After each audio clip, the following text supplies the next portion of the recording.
Bueno, buenas tardes a todos. Como decía recién el parlante, mi nombre es Juan Manuel Vázquez. Soy ingeniero agrónomo de base, pero después me metí en la construcción con materiales biobasados y ya me metí en la física de la construcción y a través de la física de la construcción conocí el Passive House y después de haberme graduado como Passive House Designer, armamos con quien había sido mi profesor y una persona más el Instituto Latinoamericano Passive House. El Instituto Latinoamericano Passive House tiene ya 4 años de vida y la verdad que en 4 años ha crecido mucho. Arrancamos siendo 3 profesionales de 3 países, hoy somos 150 profesionales de 20 países. Y bueno, vamos a hablar de este tema de la eficiencia energética y por qué la eficiencia energética tiene que ver con el calentamiento global. Y lo primero es decirles que desde el inicio el Instituto Latinoamericano Passive House no solo siempre quiso apuntar a una alta eficiencia energética, sino que también siempre desde el ADN lo quiso hacer con materiales de origen biológico. Y ahora durante la charla voy a explicarles por qué. Primero también me gusta esta imagen porque expresa un poco el sentimiento de alguien que viene de la agronomía a meterse en la industria de la construcción y hablar ya desde hace muchos años de términos de sostenibilidad. Hoy se habla de sostenibilidad y bueno, la verdad que mucho es sostenibilidad y mucha otra parte, como yo le digo, es sostenible, bla, bla. Y realmente la sostenibilidad es muy fácil de entender y quienes la complican lo hacen justamente quizás para dar excusas o lo que fuera. Pero este fue el sentimiento de hablar un idioma que no se hablaba. Hoy, por suerte, esto ya cambió. Todas las empresas, bancos, todos tienen sus gerentes de sostenibilidad que pueden hablar bien el idioma. Esto que ven acá, el problema que tenemos es un problema de calentamiento global.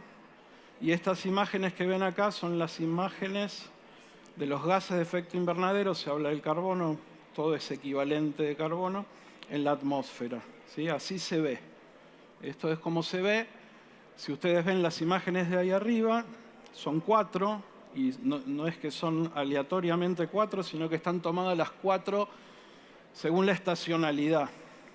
Se pueden sacar varias conclusiones de acá, ¿no? Que el hemisferio norte emite mucho más carbono que el hemisferio sur, eso es real.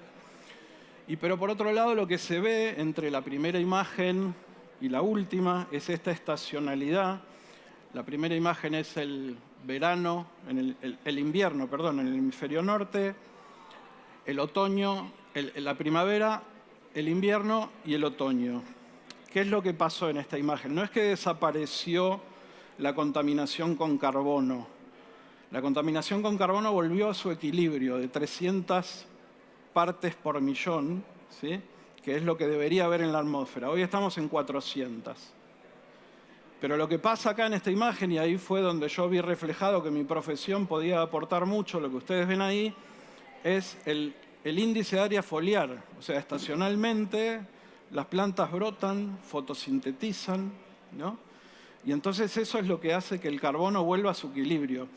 Este equilibrio, que fue el que nosotros rompimos, en realidad estaba siempre equilibrado para la vida como la conocemos, pero bueno, empezamos a tomar, como decía el speaker que estuvo antes, los hidrocarburos de 3.000 metros de profundidad y fue como que trajimos fichas de otro tablero. Las quemamos, daban mucha energía y es paradójico, ¿no? Porque esto es fotosíntesis y los hidrocarburos son fotosíntesis de hace millones de años, ¿sí? Es como, yo digo que es como el petróleo, es como si fuera fotosíntesis en un jugo concentrada por las grandes presiones que hay a esas profundidades.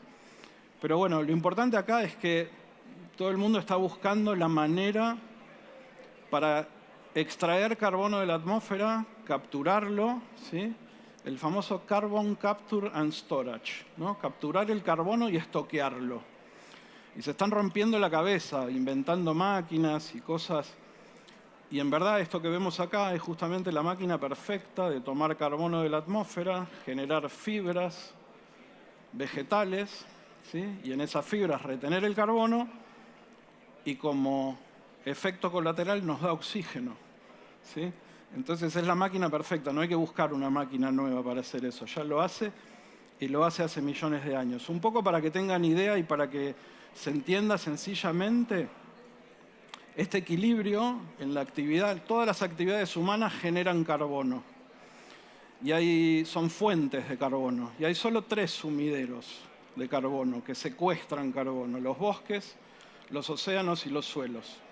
Las actividades humanas, como le digo, todas generan. Entonces esto a mí me gusta explicarlo como si fuera una bañadera que está con un montón de canillas abiertas, que son las fuentes, que son todo lo que hacemos, y el drenaje está abierto, que son los sumideros. Lo que pasa es que por las canillas entra mucho más agua que la que sale por el drenaje, y eso hace que el equilibrio suba. Hoy estamos en 430 partes por millón, y por eso estamos sufriendo estas tremendas sequías y todo este problema con el agua y esto. Y la construcción, particularmente, se tiene que hacer cargo de esto. Me toca muchas veces tomar el protagonismo y decir las cosas que la gente no quiere escuchar. En este caso, a mis grandes amigos arquitectos, que por aquí hay muchos, decirle que es la arquitectura la que poluciona. Es el polutor más grande, mucho más que el transporte, mucho más que todo lo que ya conocemos. Y eso es un poco lo que me voy contento si les queda como claro en esta charla. Esta que ven acá es la portada de una revista de arquitectura de Estados Unidos. La revista se editó en el año 2003 y la hizo Edward Masria, arquitecto que hoy es el arquitecto del panel intergubernamental del cambio climático. Cuando descubrió que realmente el problema eran las viviendas, ahora lo que también les digo siempre a mis arquitectos amigos es que lean ahí la letra chica. La letra chica dice que la arquitectura y las viviendas son el problema, pero por ser el problema es donde está la solución, ¿sí? Lo único que primero, para eso hay que aceptarlo. Van a ver un montón de gráficos de tortas de este tipo donde se distribuye la cantidad de emisiones de carbono por actividad, ¿sí? Estas son las reales. Lo que siempre les pido es que miren la fuente. Esto es el Instituto Internacional de Energía, donde ellos, y particularmente este arquitecto que le nombro, Masria, fue el que vio que los datos estaban muy manipulados. Ustedes si ven en la primera de las tortas de arriba, la industria tiene un porcentaje muy alto, pero ese porcentaje que escondía la industria estaba escondiendo muchas de las cargas de los materiales de construcción, ¿sí? Entonces ustedes ven bien ahí, hay un porcentaje, un 28% de lo que es la energía operativa de los edificios, es el carbono que se emite al operar esos edificios, y el resto es el carbono que se llama embebido en los materiales, o sea, los gastos energéticos para producir materiales, fundamentalmente cemento, acero, vidrio y aluminio. Entonces, son las viviendas los responsables de más del 50% de las emisiones de carbono. Y fíjense que en transporte es el 23%, y yo creo que todos ustedes entienden perfectamente bien que la movilidad tiene que ir hacia la movilidad eléctrica, hacia el hidrógeno verde y todas estas cosas que se hablaban. Y es importante, pero más importantes son las viviendas, porque es una variable que afecta más, ¿sí? Esta imagen me gusta ponerla porque es la ley de Liebig. Liebig era un científico alemán que desarrolló lo que llamó él la ley del mínimo. Y entonces esto es lo que le digo, la variable que limita, en este caso las viviendas, que son las que más emiten, es la primera que hay que atender. Había un filósofo español que hacía un juego de palabras y decía: en la vida lo más importante es saber que lo más importante es lo más importante, ¿no? Entonces es esto de jerarquizar las cosas. ¿Podemos trabajar sobre la movilidad y hacerla con hidrógeno verde, hacerla eléctrica? Sí, lo podemos hacer. Pero si no solucionamos el problema que tenemos en nuestros edificios, el agua se va a seguir yendo por la tabla más baja, siempre. Esto que ven aquí también es un gráfico donde se compara la energía operativa, el carbono operativo de operar un edificio. Y de nuevo, lo más importante tiene que ser lo más importante. Cuando hablamos de operar el edificio podemos jerarquizar variables. Calefacción, refrigeración, agua caliente sanitaria. Por escándalo son las 3 variables más importantes. Yo puedo cambiar todas las luminarias LED, usar instrumentos o electrodomésticos de alta eficiencia y está todo buenísimo. Calefacción, refrigeración y agua caliente sanitaria. Por escándalo son las 3 variables operativas más caras con las que pagamos costos ambientales, ¿sí? ¿Es importante lo otro? De nuevo, sí. Pero primero atender ahí a lo importante. Entonces, eso es lo operativo y es de lo que el Passive House más se ocupa. Después tenemos la energía embebida en los materiales, que como ven bien ahí son las barras amarillas o anaranjadas. Obviamente, cuando un edificio nosotros lo ponemos de nuevo, ¿sí? Nuevo, lo armamos, lo construimos, ese edificio todavía no está operando, la energía operativa es 0. Y toda la energía de ese edificio es la energía que se gastó para los materiales que se usaron para construir ese edificio. Entonces, la materialidad de los edificios es algo básico. ¿Cuán básico? Ahí está puesto el ciclo de vida de un edificio calculado. Al final del ciclo de vida es 50 y 50.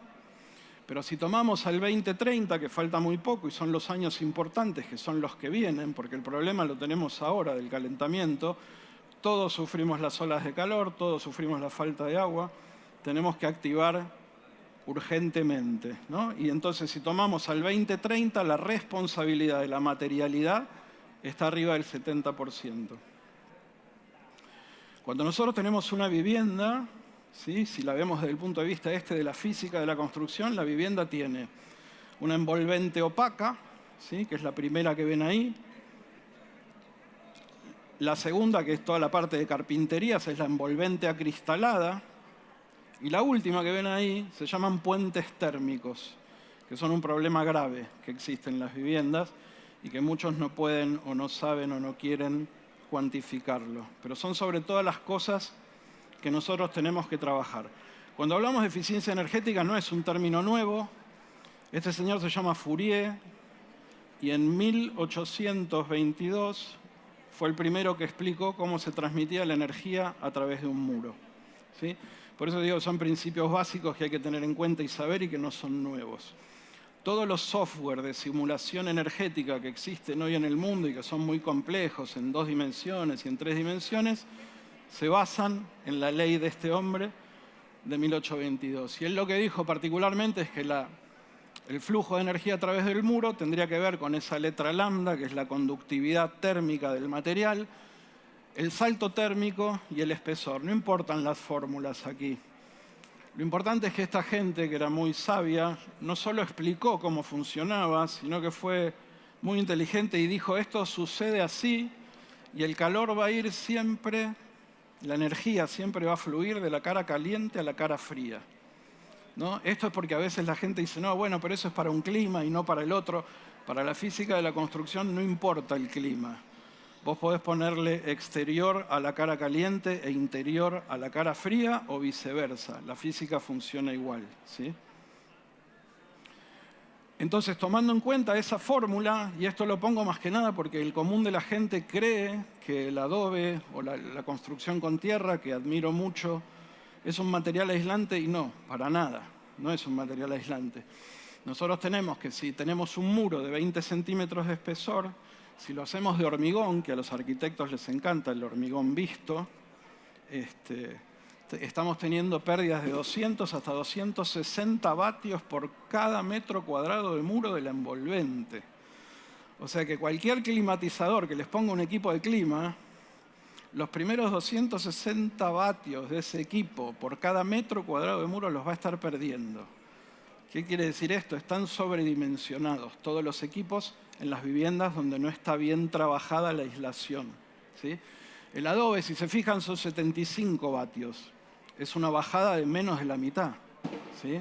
Ahora, lejos está de cuando usamos fibras vegetales, cuando usamos madera o cuando usamos una aislación. O sea, podemos ir de un edificio que está perdiendo 200 o 250 vatios a uno que pierde 4. ¿Sí? Ese es un factor 50 o 60 de corrección. Por eso todos los edificios necesitan de aislación. El Passive House particularmente, como les dije, se basa, los alemanes dicen 5 principios, nosotros como somos latinos siempre queremos agregar y les agregamos 2 más. Le agregamos como base el principio 0, que es la bioclimática, orientación con respecto al sol, para las ganancias solares, etc. Y agregamos el principio, en este caso el 6, que se llama protección solar, que es el sombreamiento estratégico. ¿Por qué? Porque Europa tiene problemas de climas templados y templados fríos, y Latinoamérica tiene más problemas por sobrecalentamiento que por sobreenfriamiento. ¿Sí? Sufrimos más del sobrecalentamiento en los veranos que del enfriamiento en el invierno. Y los principios básicamente son estos que ven acá, ¿sí? El aislamiento continuo, abundante e ininterrumpido, ¿sí? El número 2 es, digamos, la vivienda tiene que estar diseñada con libertad de puente térmico, que ahora lo vamos a ver un poco en detalle para que se entienda mejor. Las ventanas tienen que ser ventanas de altas prestaciones. Justamente la envolvente acristalada es el talón de Aquiles de cualquier edificación. La casa tiene que ser estanca, porque en el aire la energía se va en el aire y el ruido también, o entra. Y entonces tiene que ser estanca. ¿Cuán estanca tiene que ser? Mucho. Ahora lo vamos a ver. Pero es muy importante para la eficiencia energética que la vivienda sea estanca. Y como la vivienda tiene que ser estanca, necesitamos el principio número 4 que figura ahí, que es el intercambiador de calor. Una ventilación mecánica controlada con intercambiador de calor. Ahora vamos a ir viendo principio por principio. Y obviamente, como agrónomo, siempre lo llevo para el lado de la biología y tenemos que mirar un poco más qué pasa con la naturaleza, ¿no? Evolución de miles de años y vemos los comportamientos de los animales a distintas temperaturas. Lo que hacen las aves es meterse dentro de sus plumas y generar un aislamiento continuo, ininterrumpido y de un volumen importante, ¿sí? Lo mismo que tenemos que generar nosotros. Este es un tema muy interesante porque cuando uno se para en cualquier lugar de la Rambla de Montevideo, como puede ser en cualquier ciudad, ¿sí?, latinoamericana, uno va a ver este tipo de edificios. Hay uno que inauguraron hace poco, ahí en la zona de buceo. Hermoso. Un parásito energético, pero hermoso. Yo nunca hablo del diseño porque el diseño y la belleza en el diseño es un talento que no tengo, lo tienen los arquitectos. Lo que sí trato de mostrarles esto, ¿no?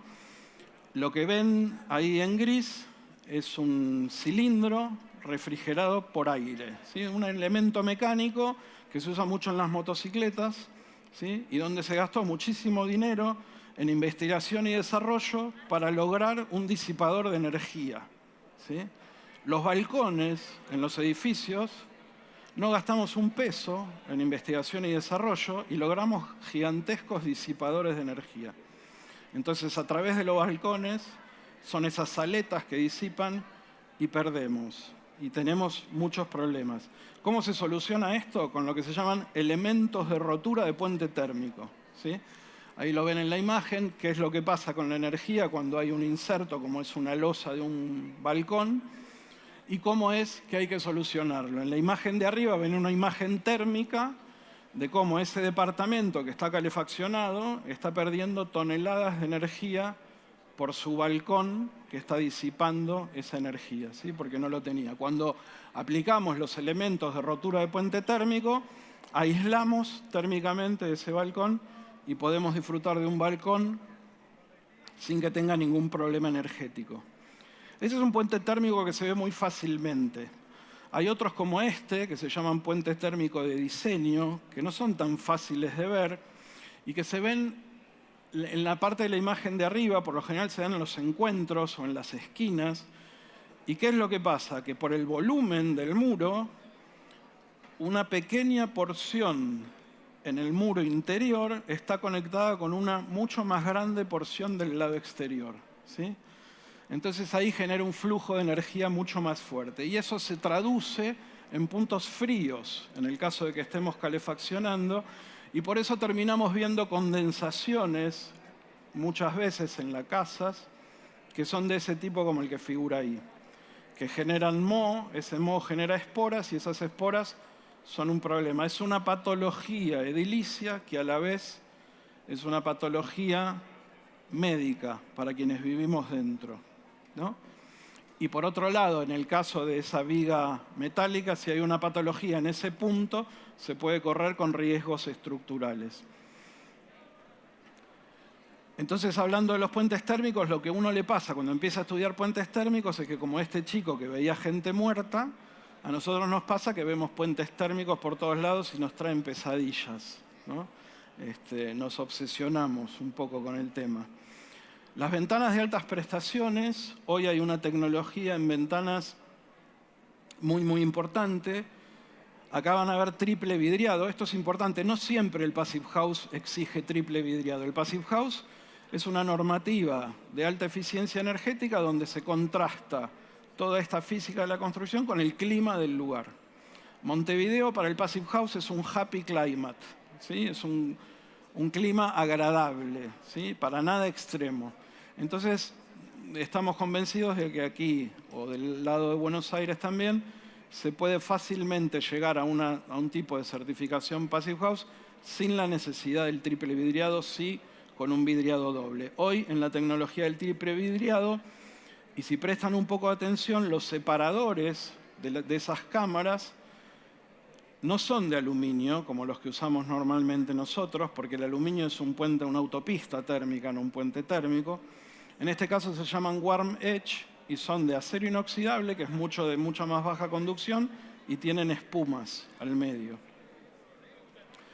Este aparato es el famoso ventilación mecánica controlada con intercambiador de calor. Dijimos que la casa debe ser estanca y entonces debe tener un equipo de estos. Y siempre dice, pero un equipo para ventilar y la ventilación natural. Yo no sé quién fue, hoy hablaba con unos arquitectos, quien ungió a la ventilación a través de ventanas con el término natural. Pero fue un impacto marketinero tremendo. ¿Las ventanas son importantes? Sí, claro que son importantes. ¿Alcanzan para la ventilación de higiene que un humano necesita? No, de ninguna manera. ¿Por qué? Porque la mayoría de las veces, cuando el afuera es agresivo, no ventilamos, ¿sí? Y al no ventilar nos metemos en un montón de problemas. Entonces, ponemos nuestra ventilación de higiene en las manos de una máquina y claro, nosotros no lavamos la ropa a mano, ¿sí? Ahora casi ni la vajilla se lava a mano. Como si le damos nuestra ropa a una máquina no le vamos a encargar la ventilación, que es algo tan importante. Estas máquinas son fabulosas, son muy sencillas. Lo que hacen es ingresar el aire oxigenado del exterior y extraer el aire viciado del interior de la casa, pero entre el que entra y el que sale y sin tocarse intercambian energía con una eficiencia muy alta. Entonces, para hacer cuentas fáciles, uno puede estar en una vivienda a 20 grados calefaccionada, fuera a ser 0, y entonces el aire que ingresa a 0, al pasar por el intercambiador, toma 18 del aire que se va a 20, ¿sí? Y entra 18. Entonces el que se va a 2 y yo tengo un delta de 2 para calefaccionar, ¿sí? Por eso son muy eficientes. Estoy ventilando sin perder el calor. ¿Y por qué estas máquinas y por qué con filtros? Porque no existe más, casi, algunos quedan, pero muy pocos lugares en el mundo donde el aire sea prístino. Nuestros aires están contaminados, mucho. Y ahí tienen unos filtros, el que está negro es un filtro con 6 meses solamente de uso, y es en una zona rural en España, una zona que parece que viviera Heidi, y sin embargo el aire que se respira es eso, ¿no? El problema es cuando no vemos, cuando es invisible lo que tenemos que medir. Esto se llama material particulado de 2,5 micras. Obviamente es invisible al ojo humano, pero afecta mucho nuestra salud. Entra en la respiración, llega al torrente sanguíneo y nos trae muchos problemas. Bueno, acá un poco el tema de las ventanas, ¿no? En este gráfico se ve muy claro. Y a ver, Si hay arquitectos acá, yo siempre les preguntaría ¿por qué ventilamos? Y no les haría pasar el papelón de que me digan no sé. Se lo digo yo. La biología nos hizo que seamos bombas de CO2. ¿Sí? Respiramos oxígeno y exhalamos CO2. ¿Cuánto? 7.500 litros. Inhalamos y 7.500 exhalamos diariamente. 15 metros cúbicos de aire pasan por nuestros pulmones a diario. Imagínense que comemos 5 o 7 litros de comida. Entonces, ¿por qué exigimos alimento orgánico y vivimos en viviendas tóxicas? ¿Sí? No controlamos lo que respiramos. Respiramos cosas que son bastante malas. Entonces les decía, en esa respiración, la exhalación está cargada de CO2. ¿Cuánto? Muchísimo, porque es el barrido de todo el metabolismo. En la atmósfera dijimos que hay 430 partes por millón de carbono. En nuestra exhalación hay 48.000 partes por millón. Entonces, si se fijan en el gráfico, ¿sí? La línea negra es la ventilación a través de ventana. Entonces, ¿qué está pasando acá? Cuando la ventana se cierra a las 22 horas, esta gente se fue a dormir y se dispara, en este caso, el carbono. ¿Sí? Se empieza a acumular, porque no estás ventilando, entonces se acumula. ¿Sí? ¿Y hasta cuándo se acumula? Acá pasó las 2.500 partes por millón.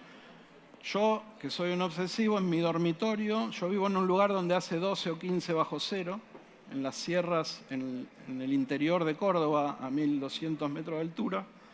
Obviamente todas las ventanas cerradas y calefacción prendida.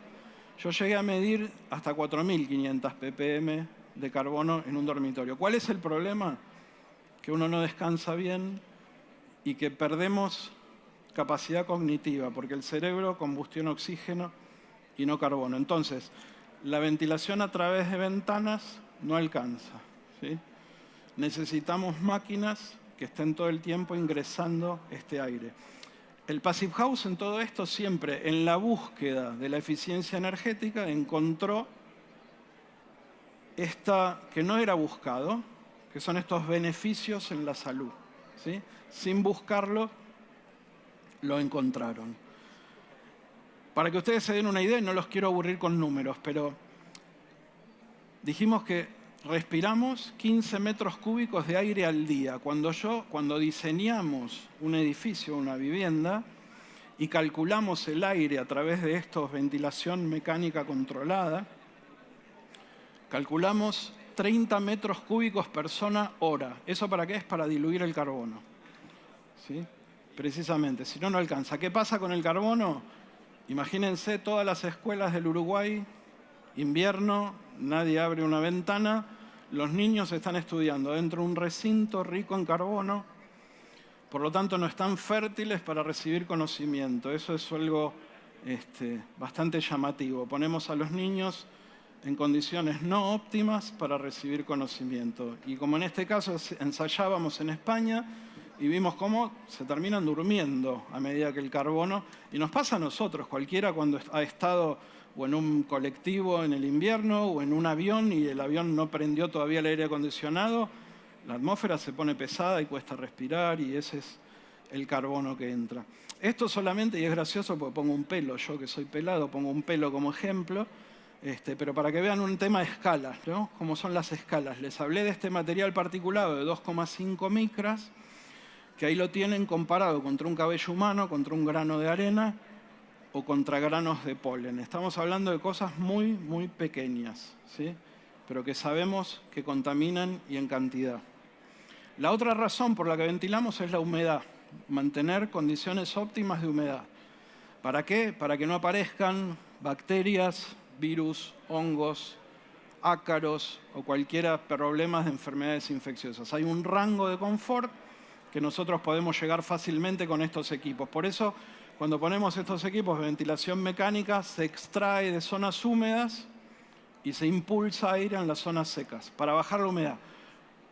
Vos me vas a decir, bueno, depende del clima. No. No importa que estemos en la Puna de Atacama o en la selva amazónica. Adentro de una vivienda, 4 personas producen 10 litros de agua. 10 litros de agua en humedad absoluta son como 16 gramos por kilo de aire seco, da casi un 90% de humedad. Siempre en las viviendas generamos humedad por nuestro estilo de vida, bañarnos, lavar, ducharnos, transpirar, etcétera, etcétera. Entonces se ventila por esos dos motivos, bajar el CO2 y bajar la humedad. El otro principio de la estanqueidad, esa puerta roja de lona que ven ahí, es un ensayo que hacemos nosotros en las viviendas para ver cuán estancas son. Lo hemos hecho aquí en Uruguay en un par de viviendas. Lo que se hace es se presuriza la vivienda como la cabina de un avión. Se pone esa lona con esa turbina conectada a un software. Se pone la vivienda positivo en 50 pascales y negativo, o sea, se presuriza primero y se mide y se depresuriza después y se mide. Eso es para que trabajen los contactos de las ventanas, para ver si están cerrando bien de una manera o de otra. Y para que se den una idea, normalmente una vivienda, si yo tomo cualquier vivienda típica, puede estar entre 15 y 20 renovaciones por hora. ¿Qué quiere decir eso? Que todo el aire, el volumen de aire de la vivienda se renueva 15 veces por hora por infiltraciones no deseadas. Nosotros cuando medimos buscamos estar en 0,6 renovaciones por hora. Ese es el nivel de estanqueidad que nosotros buscamos. Y también por último principio, como hablábamos antes, esto del sombreamiento estratégico, ¿sí? Bajar la ganancia solar. La naturaleza no hay que explicarle nada. Las palomas en el Caribe se ponen a la sombra, o los animales a la sombra de los carteles. Eso es algo que es bien sabido. Y me gustaría tocar este último tema, que es el tema de la materialidad, que a nosotros siempre nos importó y nos interesó, como les decía, porque usamos cemento, que está muy bien usar cemento. El problema es cuando nos hacemos adictos, como cualquier cosa, es un problema hacerse adicto, y somos adictos al cemento. El cemento es un gran polutor, es un material muy dañino para el medio ambiente, de los más dañinos que existen, por muchas cuestiones. Generan material particulado. Es el polutor más grande. Si fuera un país sería el tercero, toda la industria del cemento sería tercero en emisiones. Yo personalmente antes me peleaba mucho con los cementeros. Ahora ya les hablo de cuidarlos y esas cosas y les voy a explicar por qué. Antes me peleaba y decía que si yo tuviera que decirle mis 4 últimas palabras a un arquitecto, le diría: dejen de usar cemento. Esas serían mis últimas 4 palabras. Si me dan un rato más, les explicaría por qué. Pero entre otras cosas es porque es un material muy conductor y entonces, a pesar de todo el daño que hace el ambiente, cuando el edificio se termina, ese edificio va a intercambiar esos 200 vatios por metro cuadrado, que es un colador de energía, ¿no? Pero esta es la clave que ahora tomé. Este edificio se llama Burj Khalifa, es el edificio más alto del mundo, del arquitecto Adam Smith, Emiratos Árabes. Está en el medio del desierto, ¿no? Y son 828 metros de puro hormigón y acero. Y la foto esa la puse adrede porque es para que se vea que está en el medio del desierto, y preguntarle a ustedes: ¿saben de dónde se sacó la arena para construir este edificio? Y todos tendrían que decir: sí, del desierto. No, la arena del desierto no sirve para construir. Está esferificada, ¿sí? Por la erosión eólica, millones de años de erosión eólica. No tiene aristas, no tiene mordiente. Entonces esto, que a los arquitectos le encantan y que yo como diseño me saco el sombrero y lo admiro, y como trabajo de ingeniería es algo alucinante, si voy a la materialidad es el monumento a la estupidez humana, ¿sí? Trajeron la arena de Australia, 10.000 kilómetros de donde está el Burj Khalifa. Hay un problema gigantesco que no lo tenemos nosotros, los países latinos, pero sí los tienen los asiáticos y los europeos en gran parte.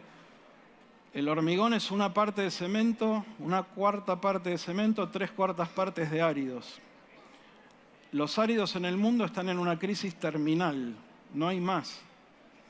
De hecho, como le digo, esto se trajo de Australia y es arena de mar y se desalinizó. Antes los números no daban para desalinizar la arena, se usaban arenas de ríos dulces.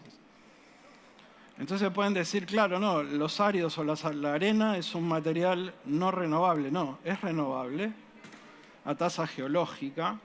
Son 12.000 millones de toneladas que produce el mundo anualmente. Consumimos 48.000 millones. Si yo le doy esta cuenta a mi hijo de 13 años, me va a decir: papá, eso colapsa. Entonces por eso les decía que ahora voy a los cementerios y les digo, yo los quiero cuidar, necesitamos cemento para todo lo que es infraestructura, no para vivienda. Ya tenemos materiales superadores, ¿sí? Lo usamos locamente y adictivamente sin saber los efectos colaterales que tenía. Hoy los medimos y los podemos decir.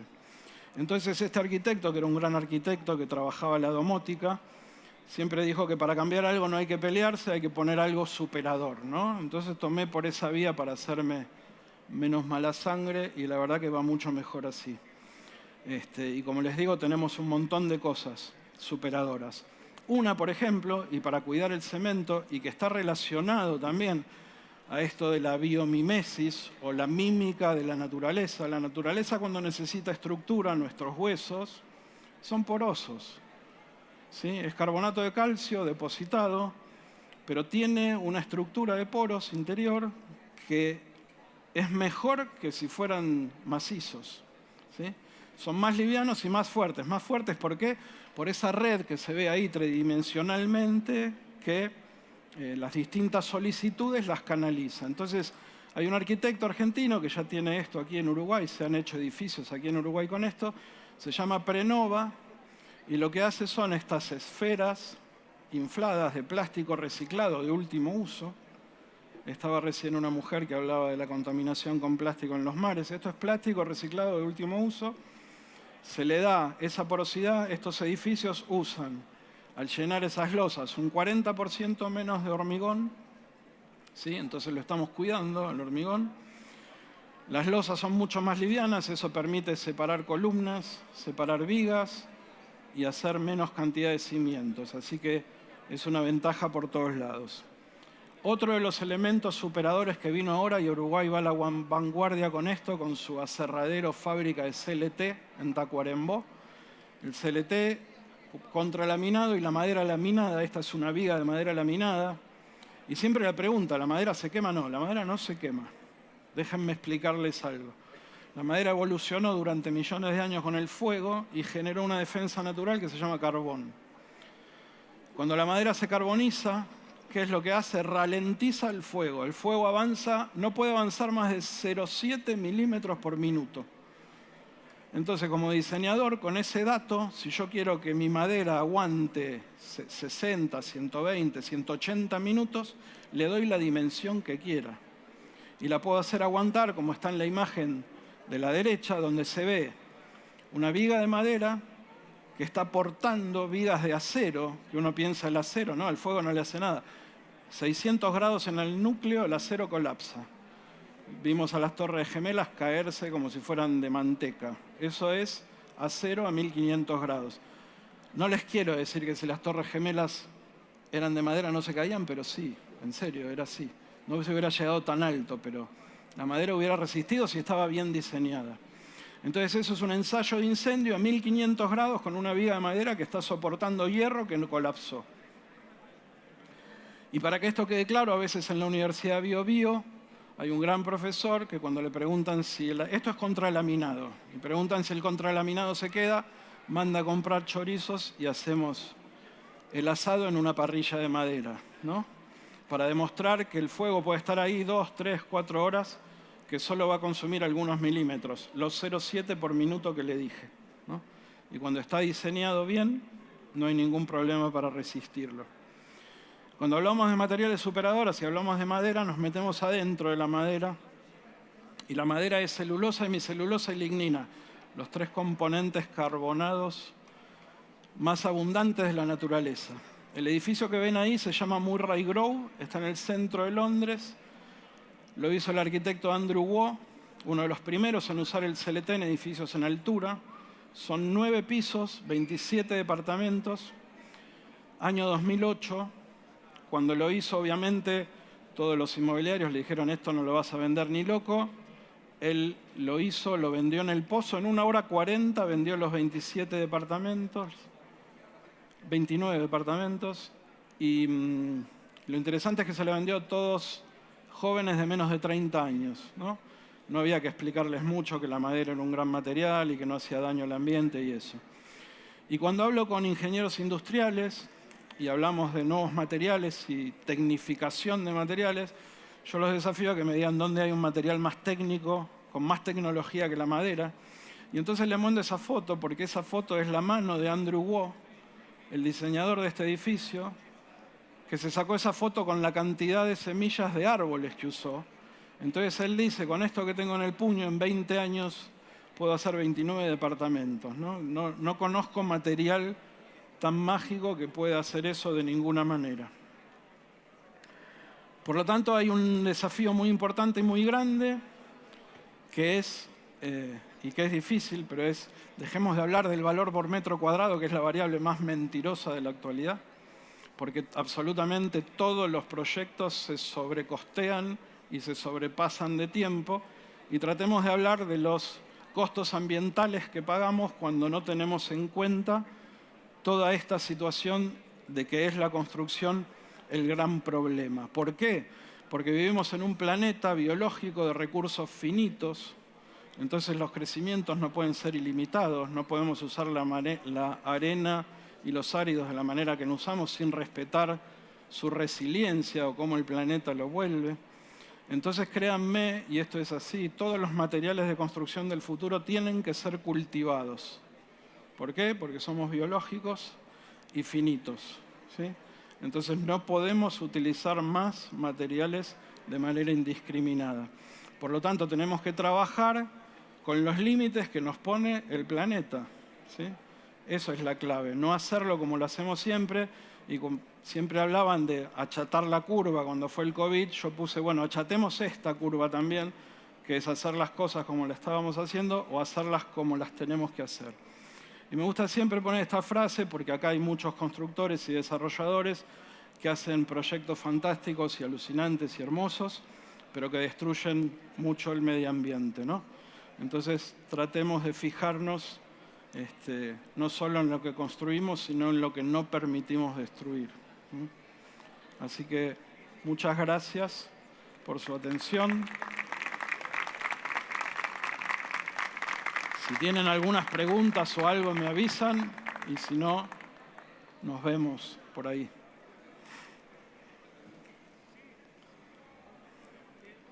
Sí. El Instituto Latinoamericano Passive House, bueno, como te dije, somos 150 profesionales en los 20 países de Latinoamérica.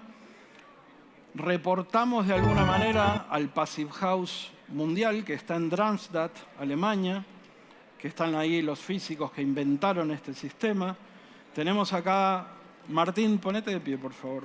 El arquitecto Martín Comas es el miembro fundador del instituto en el capítulo Uruguay. Le llamamos capítulo de los países, así que acá hay un joven arquitecto uruguayo que está al tanto y a la vanguardia en todo esto. Hay algunos otros arquitectos más interesados. Trabajamos mucho con la academia. Trabajamos mucho y damos becas a docentes universitarios para que aprendan esto, ¿sí? Porque claro, impactar en un docente es impactar en 100, 200 alumnos. Entonces cuando empezamos a conseguir becas para esto y me preguntaron a mí cómo va a ser la entrega del plan de beca, yo dije, obviamente, una beca es meritocrática, a pesar de que vengo de un país que la meritocracia ya no es un valor, pero dije, tenemos que tener impacto, porque tenemos que hacerlo pronto. Entonces estamos trabajando con universidades también y nos interesa mucho hacerlo. Y como te digo, podés entrar, después te doy una tarjeta para entrar a la página o contactar con Martín. Ya tuvimos 2 intentos de certificar Passive House, 2 viviendas aquí en el Uruguay con Martín. No llegamos al nivel de estanqueidad, pero estuvimos muy cerca. Así que Argentina, hicimos 2 viviendas Passive House en la Argentina. Si se puede hacer en la Argentina, se puede hacer en cualquier lugar del mundo. Eso tiene que quedar claro. En Argentina tenemos 2 certificadas y 5 en proceso de certificación, ¿sí? No les voy a decir que contrabandeamos equipos porque no está permitido entrarlos, pero bueno, sí, lo hacemos. Nos obligan a eso. Bueno, cualquier cosa, gracias.